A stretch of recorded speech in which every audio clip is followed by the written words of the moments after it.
welcome to anyone else who joins us to this webinar today on wellbeing and managing stress for you and your team. We're very pleased to run this with Hertfordshire Growth Hub, and we're very pleased to welcome Corinna Hartwig today. And we've got various other webinars that Social Enterprises of England are running. We've got some during December on social impact measurement, and we also have a week of webinars towards the end of January, so week in the 24th of January. So you can have a look at our website to see if there's any other topics that you'd like to sign up to, and they are all free for social enterprises. But now I'll hand over to Corinna, who's going to tell us a bit more about the Hertfordshire Growth Hub and specifically their wellbeing programme. Yes, hello and welcome. I'm just going to start by sharing my screen. That hopefully works. Can you all see? Yes, my first slide. Yes. So that's brilliant, excellent. And I just have to readjust a tiny bit my window up here. So bear with me for a minute. That's fine. So thank you very much, Jane, and thank you very much for the Social Enterprise East of England for having us today.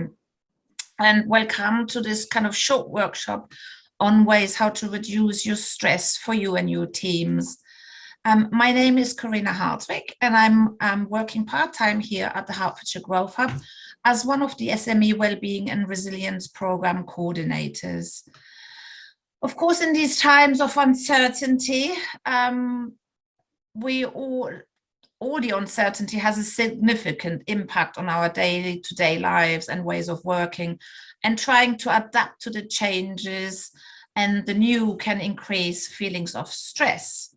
So hopefully today you will leave the session with a simple and practical toolkit that you can apply for yourself, but also for your work in your workplace, allowing you to better understand your teams and empowering your staff and your volunteers to be better motivated and more productive. Now, just a few words about the Hertfordshire Growth Hub. The Hertfordshire Growth Hub is led by and delivered on behalf of the Hertfordshire Local Enterprise Partnership. And Fiona, we kind of know that you are in Hertfordshire, so that's brilliant. So all services and advice through the Hertfordshire Growth Hub is available free to businesses, social enterprises and charities with a trading arm across Hertfordshire. And we're really here to support businesses, to support you all. And we're kind of doing that through fully funded staff training that you can access through us. I'm just trying to think which of those points, I don't want to read them all out, but are relevant for you today here in the room. Maybe digital adaptation, workplace well-being. As I said, I'm job sharing the role of SME Wellbeing Programme Coordinator, and I'll tell you a little bit more about the programme at the end of the workshop. But you can access a lot of support and advice through the Growth Hub. And here just a few of our partners that we're working with. So we're working with the University of Hertfordshire. We're just finishing a volunteer business mentoring support scheme, which is unfortunately coming to an end, but you can still sign up to that if you want to until the end of November, and you can still receive a few hours of volunteer mentoring there. But also if you need prototyping or maybe access to academia, that's where the University of Hertfordshire can help you as well. If you need kind of regulator support, then Better Business for All, one of our partners, might be there for you. And you can access also kind of grants and support through low carbon workspaces, for example, and skills training through Circle. And of course, we also work with the Hertfordshire Community Foundation to bring support and training to you. Okay, that's just a little bit about the Hertfordshire Growth Hub. And I would like to kind of dive a little deeper now into our subject today. Before we dive in, just a couple of words around confidentiality. We are touching on subjects around well-being that you might want to share or might not want to share. Just make sure that you're sharing what you're comfortable sharing within the chat today, and that whatever we're discussing in this kind of digital room, be aware we're recording. So again, just share what you feel comfortable with. But maybe to start us off, when we start to kind of dive deeper into the subject around well-being in the workplace, and we start thinking about typical stresses, perhaps in the chat you can share a few, write 1 or 2 stress factors that are you bringing with you today into the virtual room in the chat. So that would be brilliant if you could do that. And Jane will help me to read some out. Yeah, work deadlines, pandemic worries and managing expectations, absolutely. Uncertainty, for example, absolutely. Is there a couple more?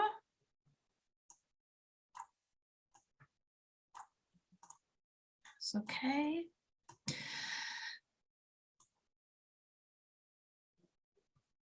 So when you, as we're in a room as social enterprises, as voluntary community sector enterprises, are there maybe some that we think that especially for social enterprises might be stress factors as well? Managing personalities, yeah. I think also, Corinna, Yeah. well, certainly social enterprises we've spoken to, it's managing, trying to keep that core business going when you've got pressure to run other parts of your business that you used to do before the pandemic. So that seems to be quite a common thing that we've seen come up with some social enterprises. Yeah, and the stress maybe around that. Stress around that, and maybe that the demand is actually higher, yet there's less funding around. And kind of volunteers, board staff are stretched already from a long kind of 18 months plus now. So there could be some as well. Thank you for sharing those. Sorry, I'm just juggling a little bit my screens here. So generally, let's talk about stress and anxiety. Generally, we experience stress and anxiety when an event or a situation triggers our brain to keep us safe from perceived danger, okay? So stress hormones are released in the body, which trigger a fight, flight, or freeze response. And this leads to certain physical, mental, behavioral, and emotional responses in us. So for example, fight response is when our body goes into a state of stress. We may feel agitated and aggressive towards others. This is because our bodies naturally go into this state of fight, which can be a helpful reaction to ward off predators. So we've got that from very long time ago. In most situations in our modern daily lives, however, it can negatively affect relationships and even ruin reputation because it mainly triggers aggression. The other response, the flight response, is another natural reaction of us to go into a state of flight, which can be a useful mode of survival. For example, when we find ourselves in dangerous surroundings. In everyday life, however, we are often unable to run away. And when we do, we realize that the stressor is quick to catch up with us. And that can kind of trigger, the flight basically triggers the impulse to run away or hide. And the last response, the freeze response, is in some people who that becoming stressed sets the stage of dysregulation. And in this case, the energy mobilized by the perceived threat gets locked into the nervous system, and we freeze, we're unable to respond. And this response sometimes reveals itself when we breathe.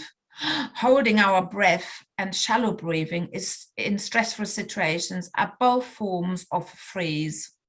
The occasional deep sigh when we is the nervous system catching up on its oxygen intake. And the freeze response triggers the behavior of a rabbit in headlights. So it's interesting to understand that stress is the body's response when it senses danger, and we all experience stress and we need it to function. But when stress interferes with our lives, it becomes a problem. And too much stress for too long can make us ill.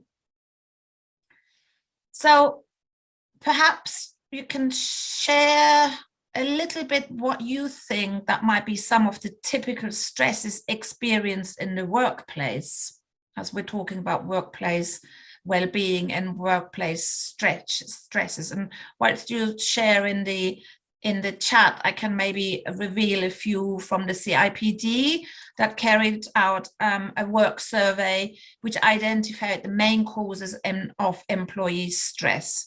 For example, the workloads and the volume of work, and we had that a little bit earlier in the chat, I believe. Management style can be one as well. Relationships at work, that we had that in the chat a little bit earlier as well. The new work-related demands or challenges due to maybe hybrid working, home working because of COVID-19.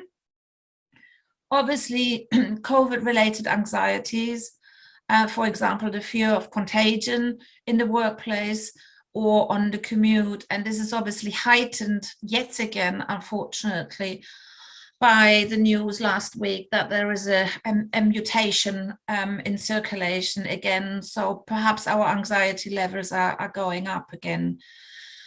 So something to be mindful of. Another one is poor work-life balance due to home working because of COVID-19. And another one that came out in the survey is that there are also obviously numerous non-work related factors, which might include personal illnesses or health issues or relationship or family issues. So that's all to bear in mind. And stress levels go up because we try to protect the things that we care about, like our safety, our loved ones, our homes, our businesses, our jobs. Stress levels can go up because we can feel a lack of control over a situation, and perhaps this has been heightened over the weekend again. And also they can go up because we make social comparisons of ourselves to others. So now we understand a bit more about stress and the triggers for stress. Let me introduce you to the stress bucket, which is a helpful tool that you can help to think about your own well-being and that of your workforce. The stress bucket represents a container of stress. And stress flows into it from above, like rain coming from the dark clouds, from the storms that we had over the weekend as well, and perhaps stress from oppressing news. And the taps at the bottom allow us to reduce the pressure and for the stress to flow out of the bucket. When there are very low levels of stress in the bucket, we are in a relaxed state. And remember that, do you remember that feeling of being totally relaxed? Just take a minute or so to remember a feeling when you felt relaxed, blissful, perhaps at the end of a yoga practice, perhaps on a holiday, perhaps when you're engrossed in an activity that you truly love. And hold on very tightly to that feeling of relaxation, because when we experience more stress, it can really help to go back mentally to that feeling of being relaxed. And sometimes you can trigger that feeling of being relaxed by associating this relaxed feeling perhaps with tapping or a picture or a trigger like sound, music, words, or smell. So maybe make a mental note as well. What is that trigger for you that brings you back to that truly relaxed state when the levels of stress are really low in your bucket? Because it's very useful to have that little trigger. Then, of course, we all experience stress to some degree, and it's absolutely normal to have a certain amount of stress in our bucket. So some stress can be good, it can push us to work hard, but as we said, too much stress can make us feel overwhelmed, and prolonged stress can eventually lead to problems and make us ill. Of course, we can't avoid stress factors flowing into our container. And at the moment, there are so many factors that are out of our control, but there are also factors within our control that contribute to the volume of stress and anxiety in the bucket. Some stresses will be related to our private and family lives. Other stresses are related to the place of work and perhaps to the commute. And of course, there are targets and deadlines to meet as part of our work responsibilities and financial worries. And as a social enterprise, you have many plates to spin, as you have the planet, the people, and the profit to think about, and your volunteers as well. So it might be a good idea also to kind of start to understand the broader areas of stress. Are they personal related? Are they workplace related? Are they environmentally related? And make a note of those. So now, obviously, the big question is, how do you know your stress bucket is getting too full?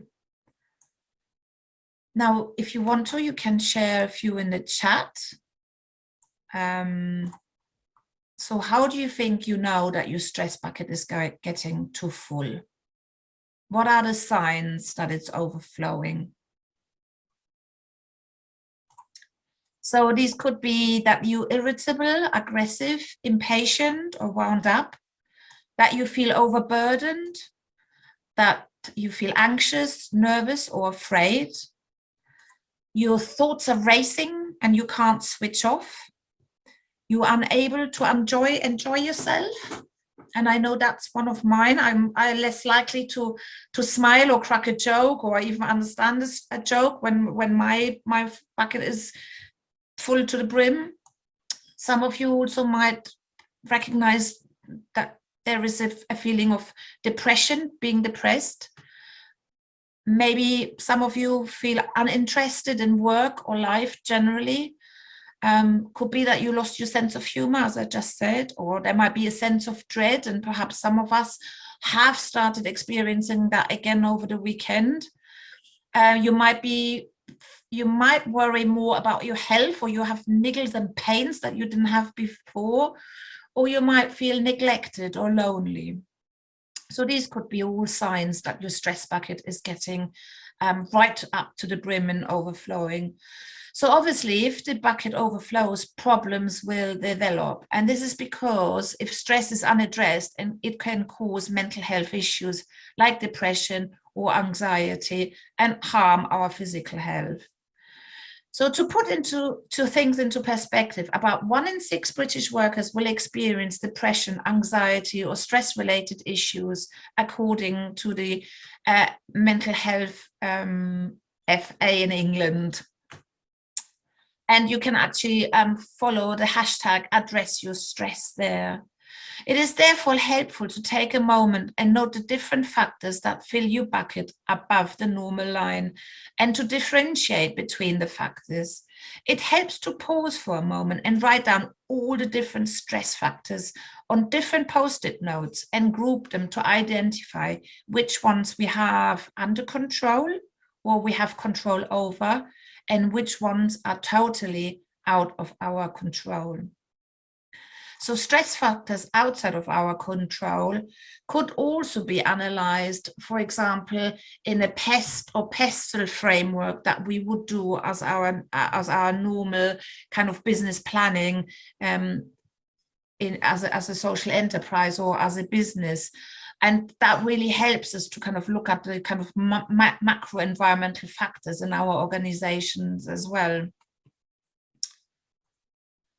So after we identified what fills our bucket to dangerous levels and noted the signs of an overflowing stress bucket, and we recognize that too much stress is unhealthy, let's think about what helps us to ease the pressures, a bit like taps at the bottom of our bucket.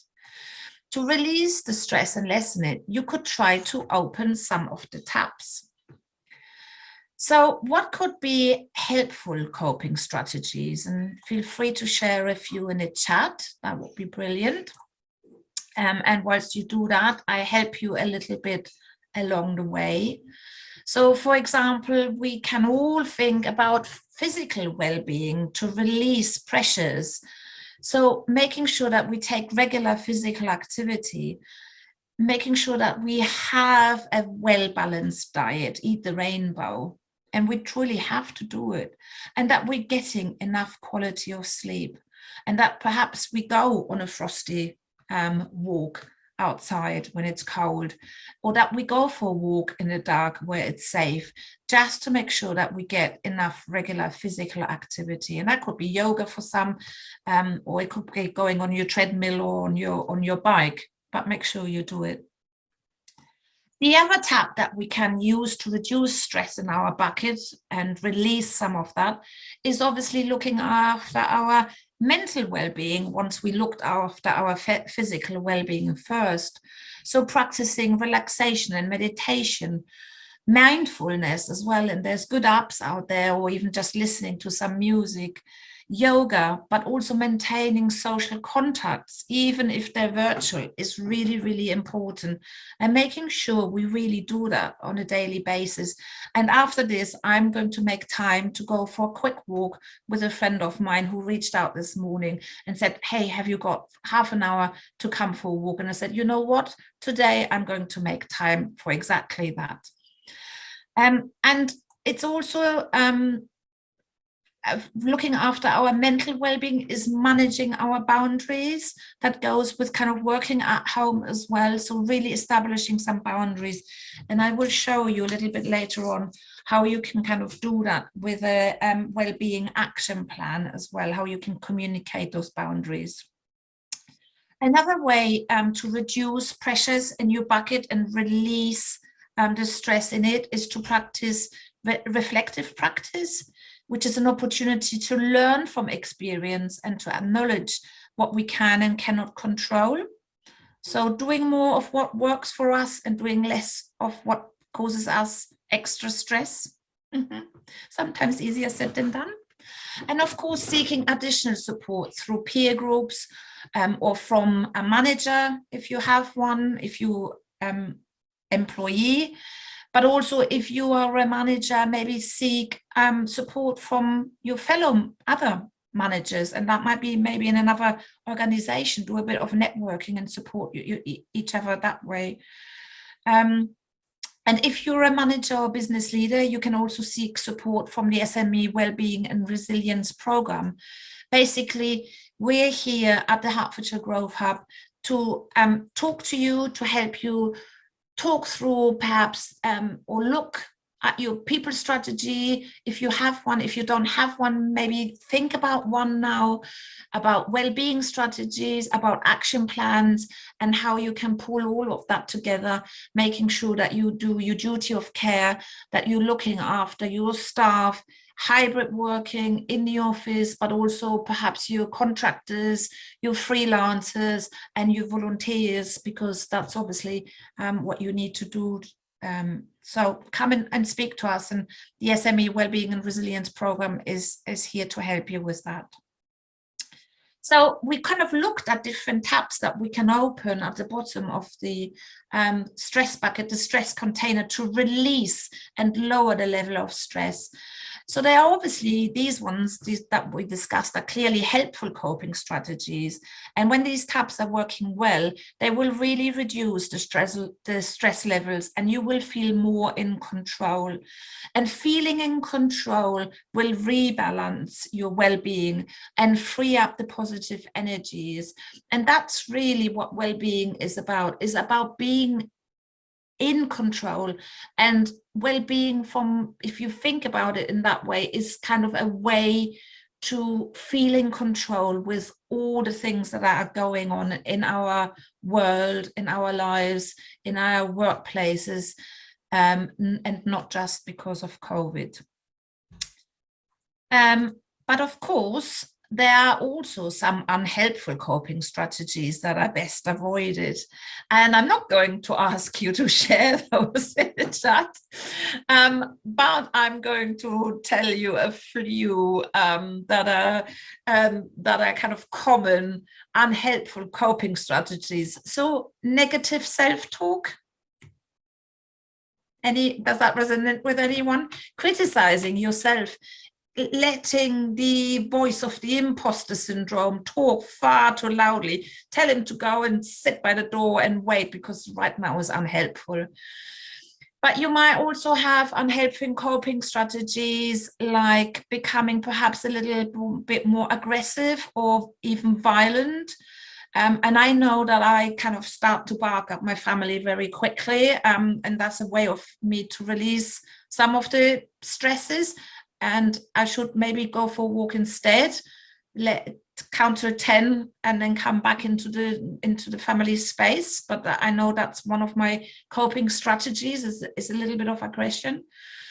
Another coping strategy could be eating too much or too little, or to drink a lot, or to drink too much kind of coffee. I know along the lines of drinking too much of certain things is obviously drinking alcohol. It could also be doing too much of smoking, or if some of you are chewing tobacco, but also a coping strategy can be drug taking as well, obviously best avoided. And another one along the lines of kind of aggressivity could be driving too fast in the car. Perhaps some of us have kind of experienced that as well. And another one is chewing fingernails.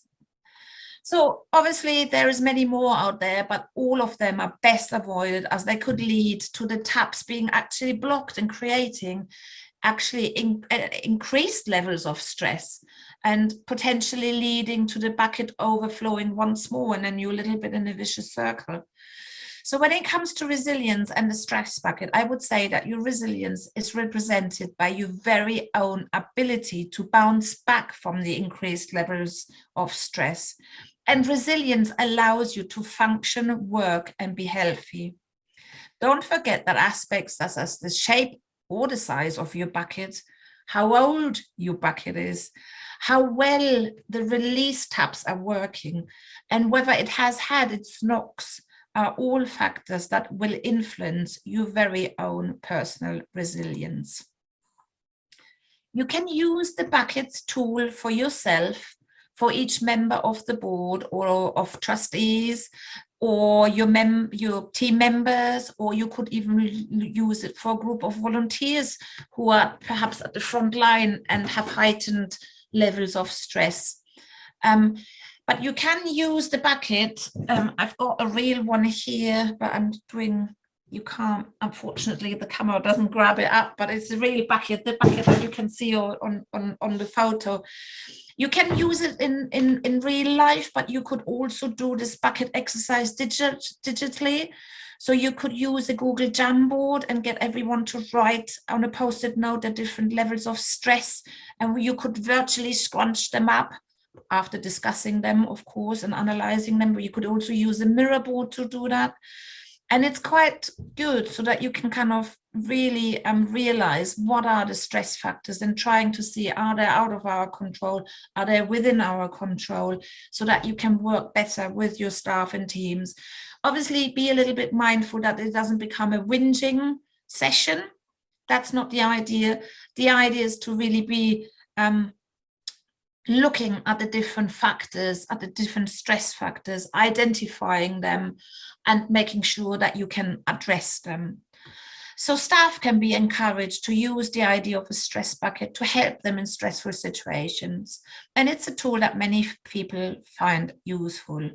It can be used in groups or team settings to help identify what some of the stresses might be for staff.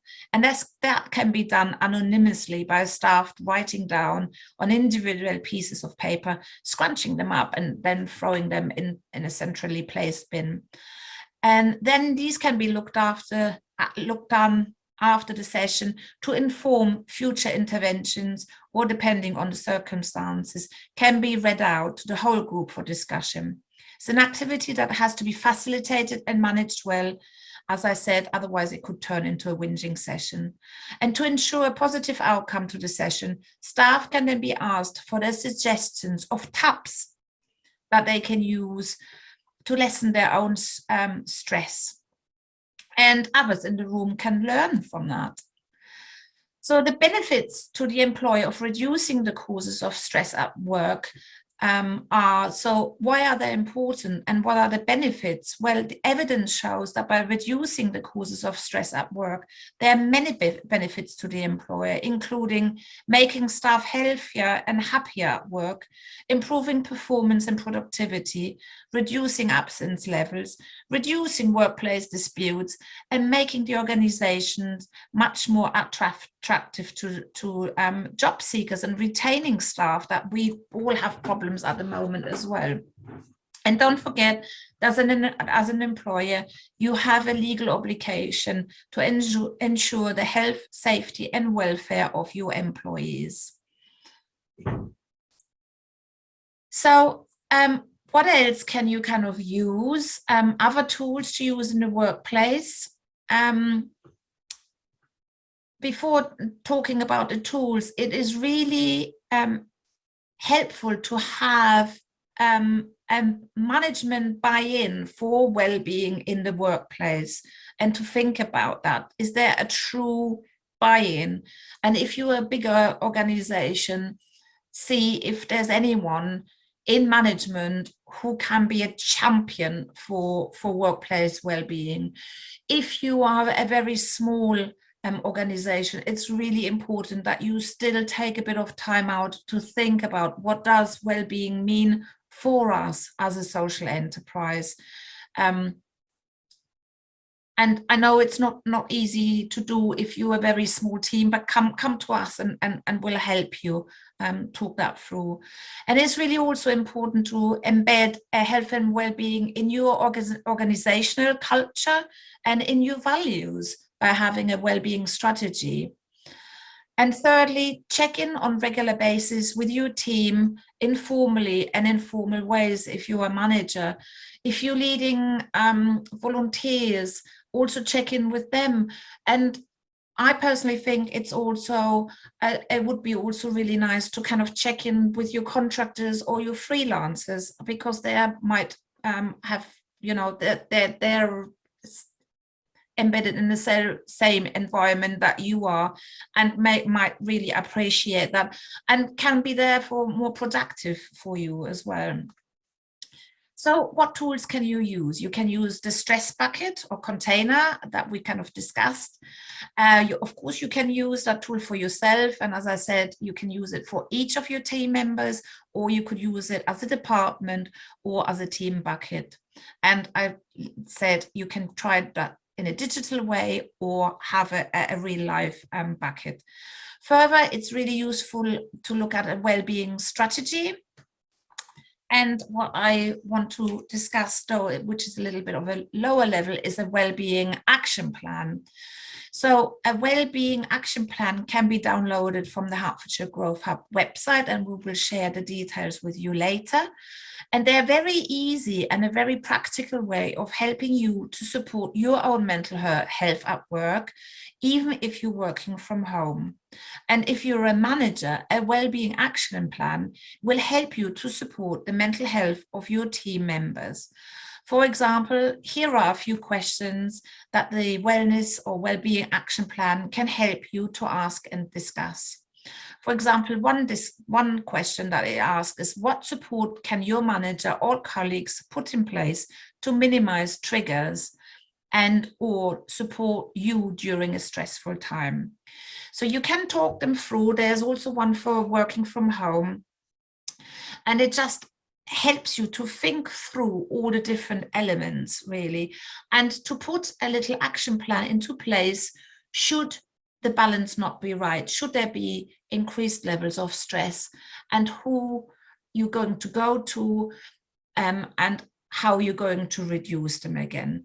So everyone can complete a wellness action plan, and you don't need to have a mental health problem really in order to feel its benefits. It just means that you already have practical steps in place to ensure that you are supported when you aren't feeling great.